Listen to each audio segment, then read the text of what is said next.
Good morning, welcome to D box. সময় টেলিভিশনের পর্দায় সরাসরি সাথে আছি আমি নীল হুরেসাহান।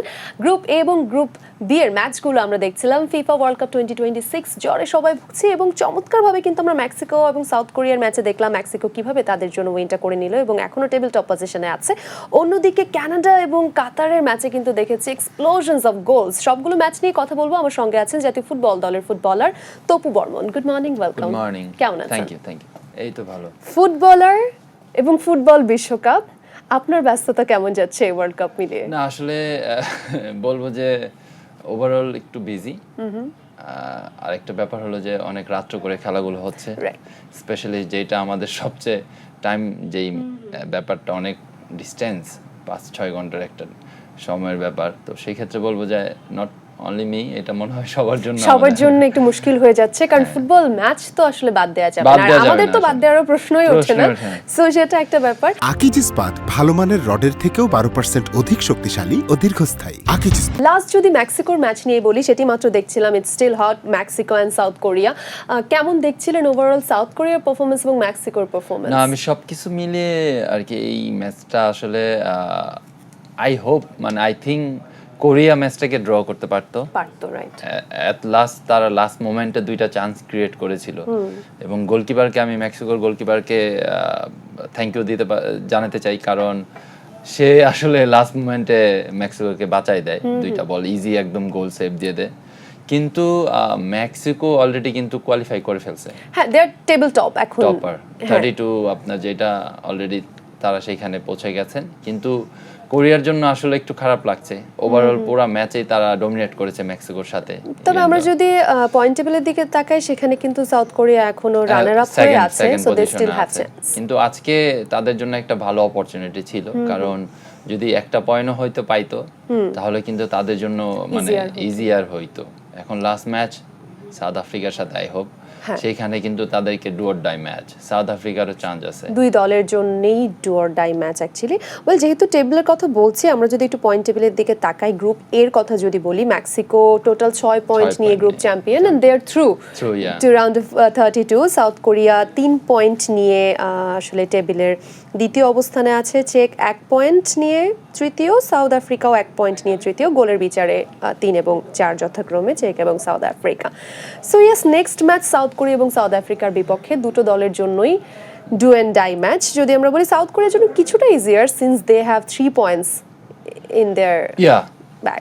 আমি যদি ম্যাচের যেই ডিটেইল একটু অ্যানালাইজ করতে চাই, তাহলে সাউথ কোরিয়া আজকে যেভাবে খেলেছেন, আসলে এটা মানে আমার কাছে মনে হয় না তারা Asian team, right. How they fought back every time, I am very very happy about them, because তারা প্রতিটা ওয়ার্ল্ড কাপে মানে তাদের পারফরমেন্স হাই হচ্ছে। মানে এটা আসলে as a player I feel very happy, কারণ আমরা তাদের থেকে আসলে অনেক কিছু শিখতে পারি, বিকজ তারা যে ডে বাই ডে কীভাবে ইমপ্রুভ করছে ফুটবলকে, এটা আসলে একদম পুরো ভিজিবল, মানে এটা একদম দেখা যাচ্ছে। তো সেই ক্ষেত্রে আমি বলবো তাদের লাস্ট ওয়ার্ল্ড কাপের যদি ম্যাচগুলো দেখেন, তারা জার্মানকে হারিয়ে দেয় এবং জার্মানকে হারানোর পরে জার্মান আউট হয়ে যায়। সেক্ষেত্রে তাদের আসলে এই যে ধারাবাহিক পারফরমেন্স, এটা আসলে আমাদেরকে খুবই ইন্সপায়ার করে। আমরাও যেমন মনে রেখেছি বিশ্বকাপ আসলেই হয়তো এই ধরনের জয়গুলো তাদেরকে হয়তো বুস্ট আপ করে, we can do that, we can do much more. South কোরিয়ার আপনি বলছিলেন যে আসলে তারা চাইলে হয়তো ড্র করতে পারতো, সেই সুযোগটা কিন্তু আসলে ছিল। ইভেন গোল, যে একটি মাত্র গোল পুরো ম্যাচে হয়েছে, সেটির কথাই যদি আমরা বলি, অঘটনই বলতে হবে। গোলকিপার কিম সং এর একটা ছোট্ট ভুলের জন্য আসলে পজিশনটা চলে যায় লুইর কাছে এবং সে কিন্তু দারুণভাবে সুযোগটি কাজে লাগিয়েছে। আসলে গোলকিপার যখন বের হবে, মানে আপনার ফুটবল বেরোতে যখন বের হবে, সে বলকে টাচ করতে হবে, প্লাস যে জায়গায় ডেঞ্জার অনেক গ্যাদারিং থাকবে, সেই জায়গা থেকে বলটাকে অন্য জায়গায় পাঞ্চ করে দিতে হবে। এটা হলো একদম সেফ বেসিক নিয়ম। কি মনে হয় আসলে গোলকিপারের ভুল কতটুকু ছিল আর লুইকে কতটুকু আসলে ক্রেডিট দিবেন, আর প্রেসিংটা কতটা ব্রিলিয়ান্ট ছিল? এখন বলটা আসলে যখন গোলকিপার বের হয়, ফিক্স করতে যে মনে হয় একদম আপনার মেক্সিকোর অ্যাটাকার পায়ে বলটা দিয়ে দেয়, সে জাস্ট ওয়ান টাচে বলটাকে নেটে দেয়, ইটস লাইক গিফট করে দিল, গিফট বল। তো সেই ক্ষেত্রে আমি আর কি গোলকিপারের ক্রেডিটে বেশি দেব, কারণ সে কিন্তু ম্যান অফ দি ম্যাচ হয়েছে, মেক্সিকোর যে গোল করেছে আমি দেখলাম। তো আসলে ওভারঅল ভিউতে আমি বলবো যে সাউথ কোরিয়ার জন্য একটু মানে খারাপই লাগছে, কারণ তারা ডিজার্ভিং। কিছুটা কি প্যানিক করেছিল একটা মোমেন্টে মনে হয়েছে, মানে যেভাবে তারা তাদের ক্যাপ্টেন সনকে উঠিয়ে নেয়, সনকে আসলে সাব করেছিল ওই সময়টায় 56th মিনিট। কারণ আসলে দুইটা ব্যাপার, এক ধরেন হয়তোবা সে টায়ার্ড এবং তার মতো প্লেয়ারকে আপনার না উঠানোই প্রয়োজন আমি মনে করি। He is most experience player এবং ইংলিশ প্রিমিয়ার লিগে টটেনহামে নাম করা টিমে একটানা 10 বছর খেলেছেন এবং তার সাথে কোরিয়াকে আই থিঙ্ক 8 থেকে 9 বছর ধরে ক্যাপ্টেন সেই কোরিয়া টিমের, ইভেন দো সে এবছর সকার লিগে খেলছেন।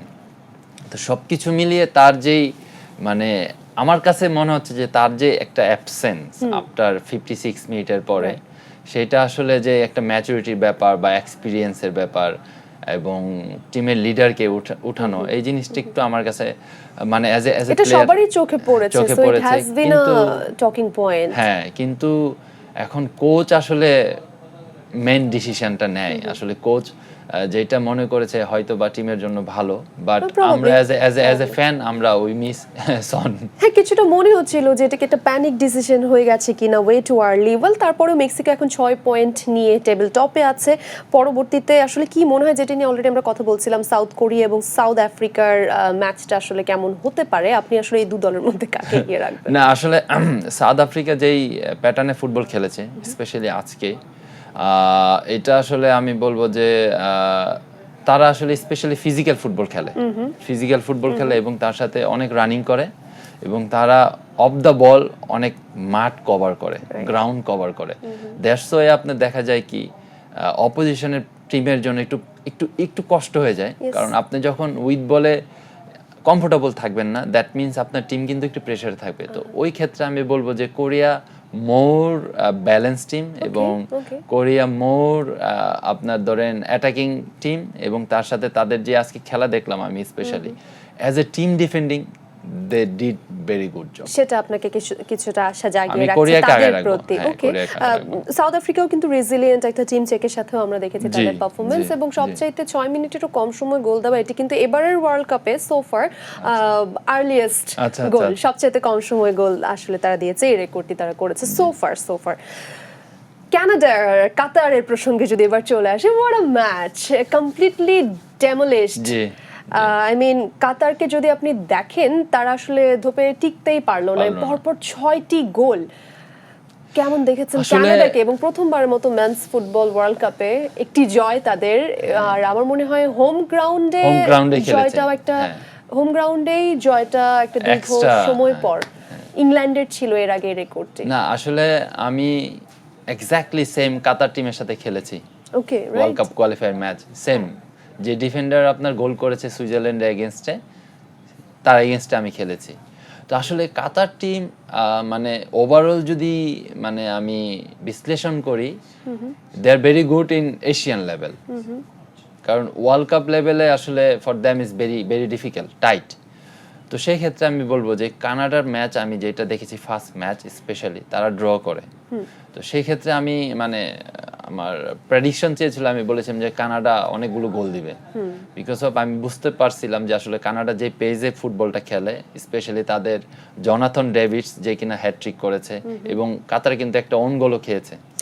হ্যাঁ, ওন গোল খেয়েছে। সেটাই কাতারের প্যানিক সিচুয়েশনে যাচ্ছিলাম, যেটা বলছিলাম কানাডার ভ্যানকুভারে আসলে অন্যরকম একটা আবহ ছিল, সিন্স তাদের দেয়ার হোস্ট কান্ট্রি প্রথম ম্যাচে ড্র করেছে, ফার্স্ট ওয়ার্ল্ড কাপ পয়েন্ট তারা পেয়েছে, তারপর ভ্যানকুভারে অন্যরকম সাপোর্টও ছিল আমরা দেখেছি।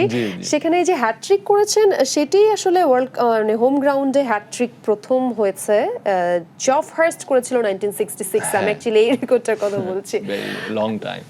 কাতারের সমস্যাটা আসলে কোন জায়গায়? কাতার স্পেশালি যখন তারা খেলে এরকম স্ট্যান্ডার্ড টিমের সাথে, আসলে সবচেয়ে বড় প্রবলেম হয়েছে তারা যখন সুইজারল্যান্ডের সাথে ড্র হয়, একটা পয়েন্ট পায়, এখন তাদের কনফিডেন্স লেভেলটা হাই, এটা সাধারণত এটা স্বাভাবিক।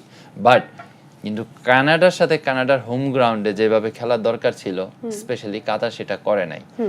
আমি একটা এক্সাম্পল দিব, আমরা যখন আপনার বড় বড় টিমের সাথে খেলি বা ফেস করি, আমাদের প্রথম টার্গেট থাকে যে অ্যাজ এ টিম ডিফেন্ডিং কিভাবে আমরা তাদেরকে প্যানিক করার চেষ্টা করব। কাতার সেটাতে ফেল করেছে, এবং তার সাথে আই হোপ আপনার সাথে একটু আগে কথা হচ্ছিল শোর আগে যে রেড কার্ড খেয়েছে মেবি। হ্যাঁ, কাতার 2টো রেড কার্ড খেয়েছে ইনফ্যাক্ট। আমি যদি ডিটেইলটাতেও যাই, I have this somewhere. Qatar, right? Yes, they got 2 red card. সেটা নিয়ে আমরা আরো বিস্তারিত কথা বলবো।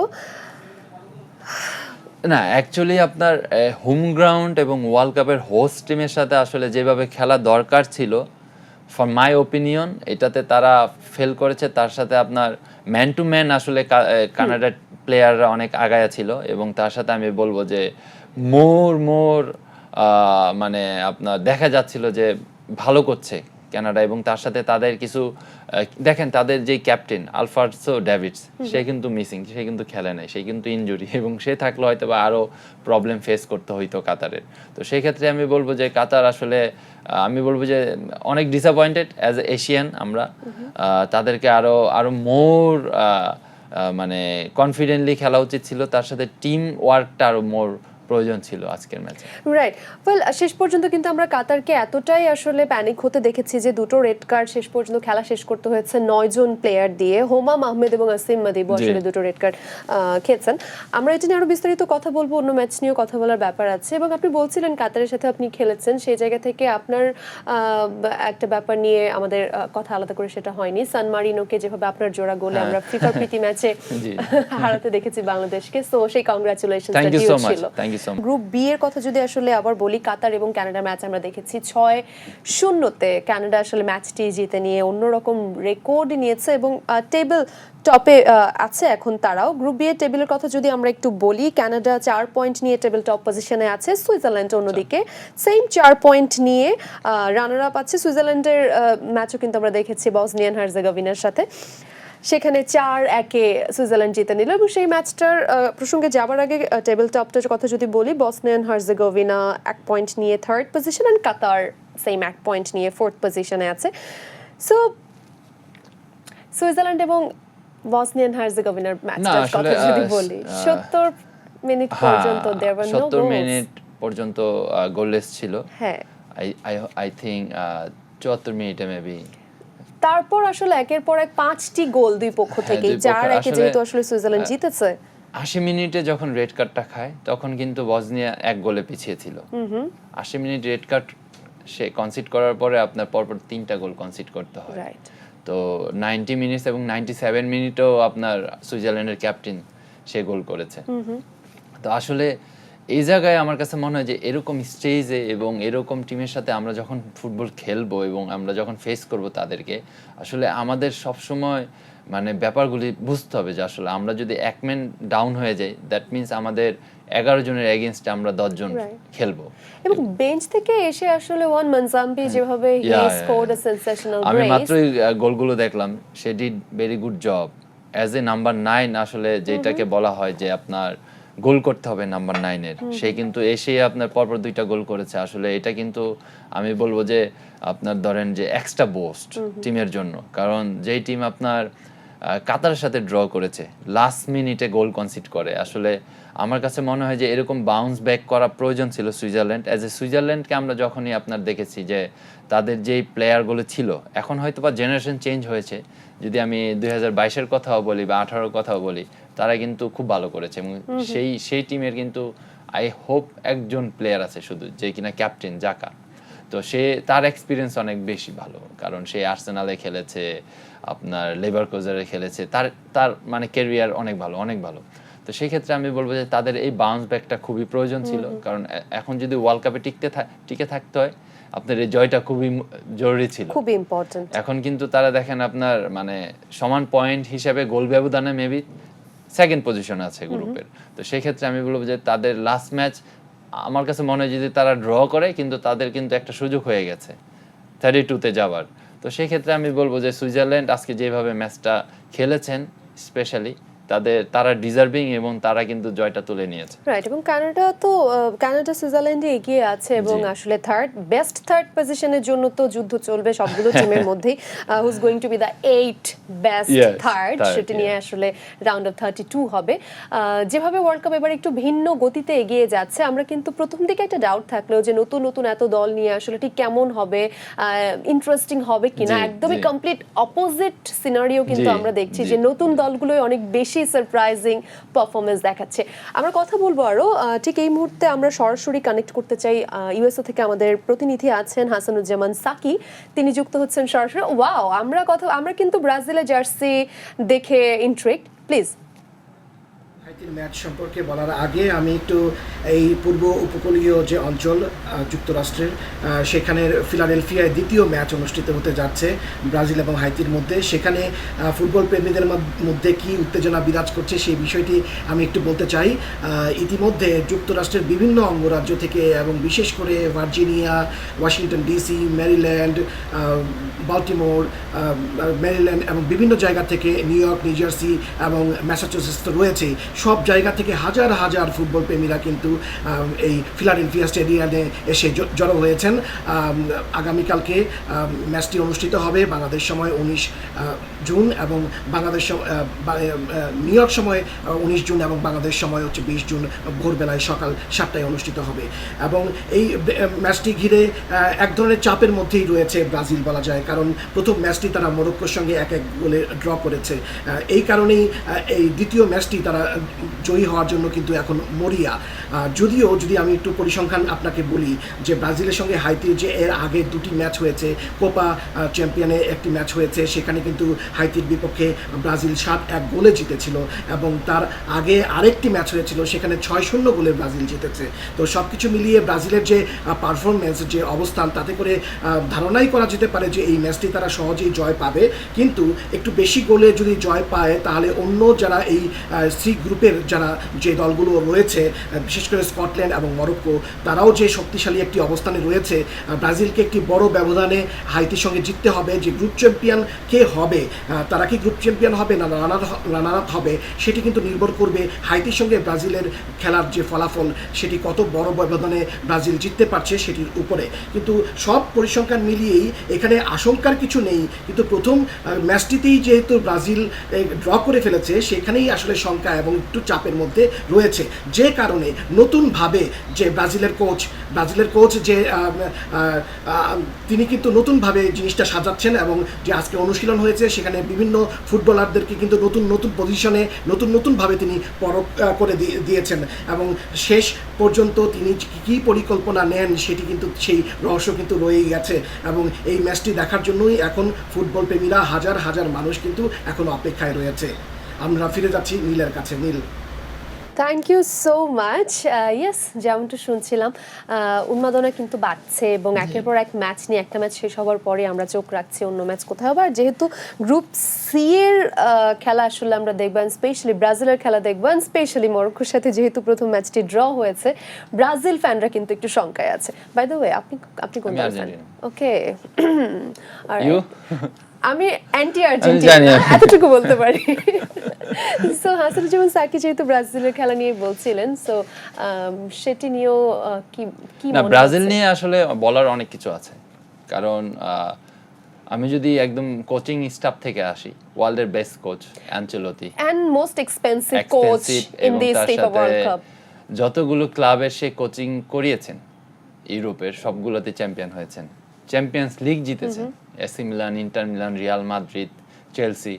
তো সেই ক্ষেত্রে আমি বলবো যে সে যখন এই টিমটা ডিক্লেয়ার করে, আসলে তার উপরে কিন্তু সারা ওয়ার্ল্ড তাকিয়েছিল, not only Brazil fans, specially নেইমারকে নিয়ে। তো আমি বলবো যে টেকনিক্যাল ব্যাপারগুলো যেটা আমরা মরক্কোর সাথে আমরা আসলে দেখেছি, স্পেশালি মিডফিল্ড জোনে ব্রুনো এবং ক্যাসিমিরো, তারা যেভাবে ওয়ার্ল্ড ফুটবলকে ডমিনেট করে খেলেন, সেই ম্যাচে তারা একদম ফ্লপ ছিল।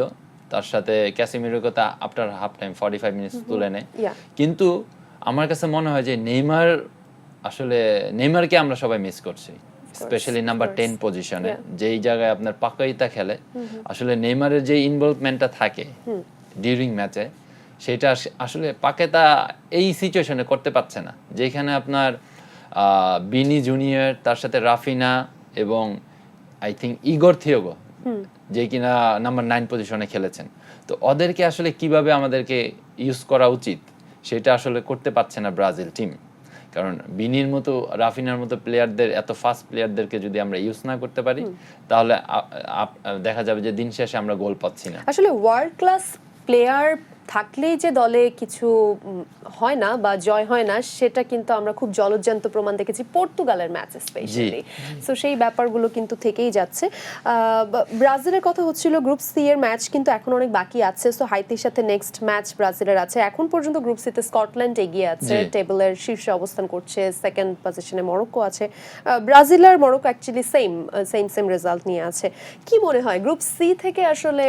না, আমি তো মানে 100% কনফার্ম যে ব্রাজিল মরক্কো যাবে, কারণ we can say that safely এখন আমার কাছে মনে হয় যে মরক্কো টিমটা আসলে তারা এবারও অনেকটা ভালো দূরে যাবে, অনেক দূরে যাবে। গতবারের কথা যদি আপনি মনে করেন, সেমিফাইনাল তারা কিন্তু খেলেছে, একই ধারাবাহিকতায় আছে। কারণ আমার কাছে মনে হয়েছে যে গতবার থেকে এবার মোর ব্যালেন্স। কারণ আপনি যদি আসলে দেখেন যে ফার্স্ট 10 to 12 মিনিট ব্রাজিলের সাথে তারা কি অ্যাপ্রোচে খেলেছেন, আপনার শট 6 থেকে 7 বার আপনার ওপেন চান্স ক্রিয়েট করেছে ব্রাজিলের এগেইনস্টে, যেখানে আপনার ওয়ার্ল্ডের বেস্ট দুইটা সেন্টার ব্যাক মার্কিনিউস এবং গাব্রিয়েল মাগালেস, যারা কিনা ওয়ার্ল্ড ফুটবলে এখন ফার্স্ট চয়েসের সেন্টার ব্যাক মধ্যে আছে। বল আপনার সেটা মানতেই হবে, গতবার সেমিফাইনালিস্ট বলে কথা। সো সেই জিনিসটা মাথায় রাখতে হবে মরক্কোর ক্ষেত্রে। Thank you so much. আমাদের সময় শেষ, আজকের মতো শেষ করতে হচ্ছে। নিশ্চয়ই অন্য ম্যাচ নিয়ে আবার আলোচনায় আমরা আসবো আপনার সঙ্গে। দর্শক যারা দেখছিলেন ডি বক্স সময় টেলিভিশন থেকে সরাসরি আপনাদের সাথে ছিলাম। 6 goals for Canada, late heart break for check and a goal keeping nightmare for south Korea. এই ব্যাপারগুলো নিয়ে ওভারঅল আমরা কথা বলছিলাম, সামনের ম্যাচগুলো নিয়েও কিছুটা আলোকপাত করার চেষ্টা করেছি। আজকের মতো এখানে বিদায় নিচ্ছি। তবে সময় টেলিভিশনের পর্দায় কিন্তু বিশ্বকাপ জ্বর চলছে, প্রত্যেকটি ম্যাচ আপনারা লাইভ দেখতে পাবেন এবং ম্যাচের মাঝে মাঝে আমরাও চলে আসবো বিশ্লেষণমূলক শো নিয়ে। সো কিপ ওয়াচিং সময় টেলিভিশন।